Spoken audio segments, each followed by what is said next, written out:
point nommé. Une déclaration qui vient à point nommé. Elle vient à point nommé parce que les standards et naturellement les Nations Unies disent clairement que toutes les crises, que ce soit des crises économiques, des crises politiques, sont du fait d'une mauvaise organisation des élections. Donc les élections se situent au cœur de tout développement. Le ministère de l'Intérieur n'organise pas les élections dans la démocratie. Il met en place des instruments. Il met en place des instruments qui permettent une organisation saine des élections. Or, ce à quoi on assiste aujourd'hui, c'est vraiment ce que nous avons appelé l'inceste politique. Nous ne comprenons pas cet empressement du ministre de l'Intérieur. Quand bien même nous savons qu'il y a, au sortir du dialogue national d'Angondje, plusieurs résolutions ou plusieurs propositions. Pourquoi est-ce qu'on va avec autant de rapidité sur la question électorale, alors que nous nous rappelons bien que le communiqué numéro 001 CTRI justifiait son coup de libération par les élections truquées ou tronquées.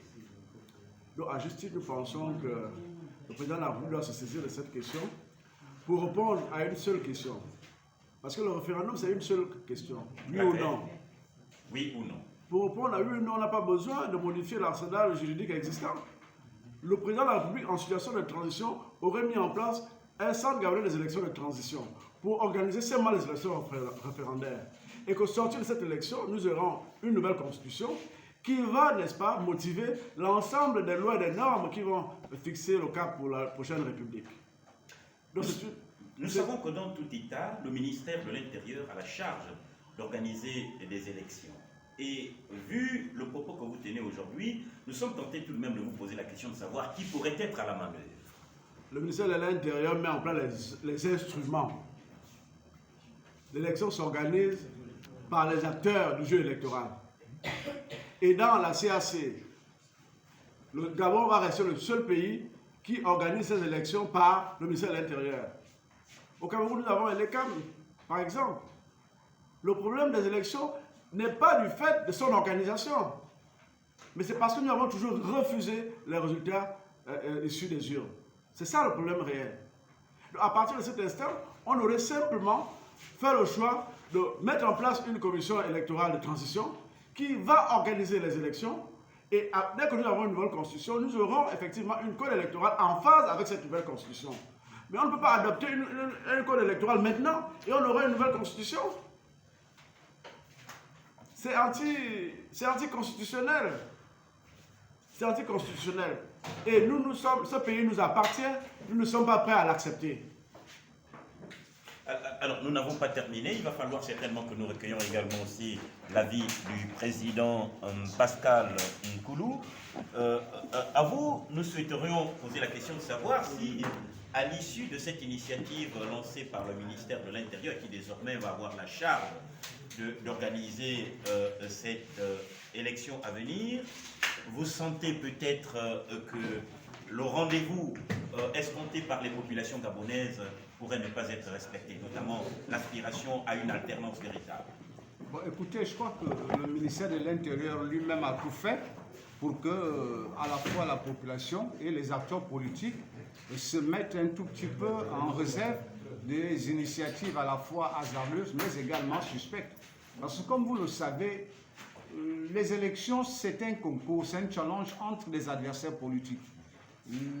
La logique et le bon sens commandent de ce que des règles justes et équitables soient acceptées et élaborées par toutes les parties pour pouvoir les accepter. Et dans le cas du Gabon, il faut justement que l'acteur principal, qu'est l'homme politique, soit associé à la conception, à l'élaboration, de manière à ce qu'il assume pleinement l'actif de ce qui va être présenté par le ministère de l'Intérieur ou les différents comités qui auraient travaillé à la conception du prochain code électoral. Bon, le ministère de l'Intérieur part sur des résolutions du dialogue d'Angondje, alors que le président de la République lui-même a dit au cours d'une déclaration qui se veut solennelle aujourd'hui que les résolutions d'Angondje n'étaient que des simples orientations et qu'il les soumettait à 3 examens différents au niveau du comité de suivi, du comité de surveillance et du comité de constitution. Nous sommes étonnés que pendant que les acteurs politiques invitent le président de la République à ce qu'il y ait un réexamen en profondeur de toutes les questions qui fâchent ou qui ont conduit à des dérapages Et surtout, rappelez-vous que l'intervention du 30 août, le président de la transition, le président de la République, chef de l'État, avait affirmé comme préoccupation première la nécessité d'avoir des élections justes et transparentes. Nous sommes à élaborer ou à penser les différentes suggestions qu'il faut porter au président de la République pour un recadrage, pour une meilleure compréhension, pour une meilleure appropriation de tous les acteurs politiques.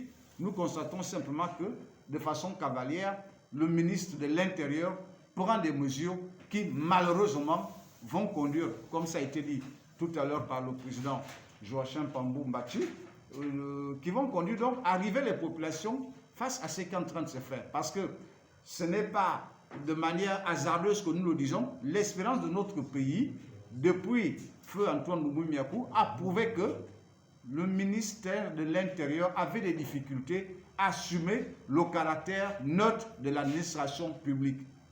Pendant que le dépouillement se faisait encore pour le compte de l'SUR, le ministre est en train de déclarer Omar Bongo vainqueur de l'élection. Et tous les autres ministres de l'Intérieur qui sont venus à sa suite ont eu à la fois des déclarations, des comportements qui ont fini par fixer la conscience nationale sur le fait que le ministère de l'Intérieur ne peut pas être à la fois juge parce que censé structurer les élections et parti dans la mesure où ils sont tout de même engagés à soutenir un candidat du fait de leur nomination pour ce qui est des ministres, des hauts cadres également. Donc, il faut rester dans l'esprit de ce qui a été dit par le secrétaire général Ruffin, à savoir qu'il faut un organe neutre. Il faut un organe neutre qui organise les élections. Le président actuel, quitte à ce qu'il rentre dans le champ politique, n'a pas besoin de ce type d'artifice. Ceux qui le font ruinent le crédit populaire qui jusqu'à présent est encore intact en ce qui le concerne, mais en même temps conduisent les Gabonais à se défier de tout le processus parce que, M. Pambou l'a dit, ça rappelle les méthodes du régime déçu. Et puis ensuite, il faut que la question qui a été posée, c'est que si le non venait à l'emporter du fait de ce que les Gabonais pensent ne pas être comptables des initiatives du ministre de l'Intérieur,